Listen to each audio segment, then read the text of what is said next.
Hello guys, very very good morning. और कैसे हैं आप सब लोग। आशा करती हूँ कि आप सब लोग अच्छे होंगे और आप सभी लोग का मेरे चैनल पर बहुत बहुत स्वागत है।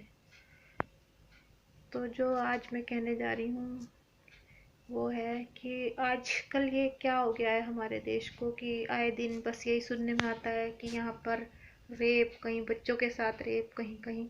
अब तेलंगाना में लेडी डॉक्टर को ही देख लो, उसे किस तरह से निर्ममता से जला दिया गया रेप के बाद। तो ये तो देश का बहुत बड़ा ही दुर्भाग्य है कि इस तरह के केस हमारे देश में हो रहे हैं।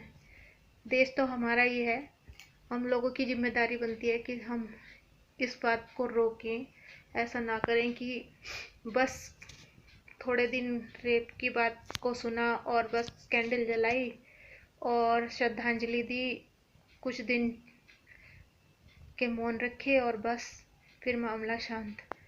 जहाँ देखो वहीं से बातें सुनने में आ रही हैं। और तो और ये तो चलो देश में कितना बेकार बातें हो ही रही हैं, लेकिन इस बारे में हम सबको सोचना चाहिए ना कि इसका रुकाव क्या है, क्या मतलब किस तरह से हम इसे रोक पाएंगे। तो ये भी हमारे यूथ ही सोच सकते हैं। और जो इस तरह का काम करते हैं, घिनौनी हरकतें करते हैं, वो जो हैं अपनी माँ की कोख को ही अपमानित कर रहे हैं। उन्होंने भी एक माँ से, एक जननी से ही जन्म लिया है, पता नहीं वो ऐसा क्यों कर रहे हैं। जब वो अपने पे कंट्रोल रख ही नहीं सकते तो वो अपने घरों में कैसे रहते होंगे। इस बात का प्रश्न बहुत बड़ा है कि भाई वो अपने घर में किस तरह से रहते हैं। उनकी भी तो घर पर माँ बहनें होती होंगी या क्या, माँ ने उन्हें भी जन्म दिया है। तो पता नहीं क्यों ऐसा करते हैं लोग। बहुत बड़ा देश का ये दुर्भाग्य है। और इस तरफ से तो कोई लेडीज़ को प्रायोरिटी मिल ही नहीं रही है कि ना उनकी इज्जत कैसे सुरक्षित हो, क्या हो, पता नहीं क्या होगा आगे। वैसे तो कहते हैं कि देश इतनी तरक्की कर रहा है, क्या यही तरक्की कर रहा है देश। बहुत बड़ा दुर्भाग्य है, बहुत बड़ा। पहले ये निर्भया जी के साथ निर्भया कांड में हुआ, क्या होगा हमारे यहाँ लड़कियां बिल्कुल सुरक्षित नहीं है। और अभी कुछ दिन पहले मैंने देखा कि यूट्यूब पे भी लोग ऐसे ऐसे कमेंट डाल देते हैं, ये नहीं देखते।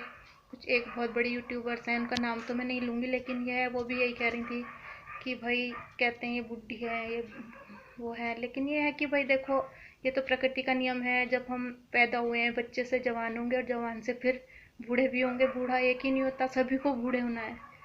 तो प्लीज़ गाइज, थोड़ा सा नारी को सम्मान दें। नारी सम्मान के लिए तो महाभारत और पहले भी हमारी गाथाओं में इतनी कथाएं हुई हैं। तो महाभारत है और जी ये है रामायण है, ये भी नारी के सम्मान के लिए ही रची गई। लेकिन ये क्या है कि बिल्कुल नारी की सुरक्षा के लिए कोई कदम ही नहीं उठाया जा रहा है। तो गाइस प्लीज़ इस बात पे सब लोग, युवा पीढ़ी ही इस बात पे गौर करेगी तभी कुछ होगा। और हम अपने आप को मजबूत बनाएंगे तभी कुछ बात बनेगी।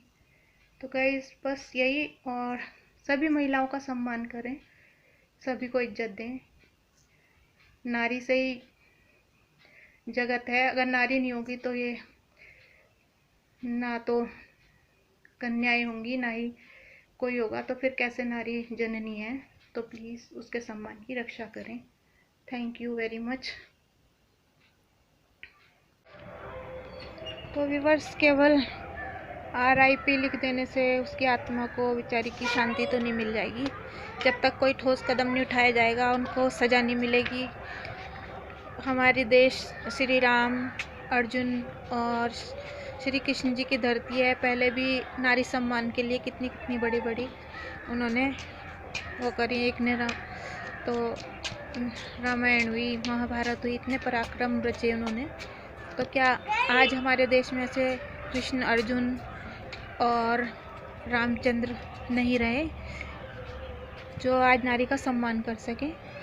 तो गाइस, जब तक हम सब मिलके कोई कठोर कदम नहीं उठाएंगे ना, तो कुछ नहीं होगा। हमें अपनी देश की बेटी, देश की नारियों को खुद सुरक्षित करना पड़ेगा और कुछ ना कुछ कठोर प्रयास करने पड़ेंगे। तो गाइस, भगवान उसकी आत्मा को भी शांति दे जिसने इतनी बड़ी प्रताड़ना झेली है, और सभी देश की बेटियां सुरक्षित रहें और सबको सम्मान मिले। तो बस आज इतना ही कहना था।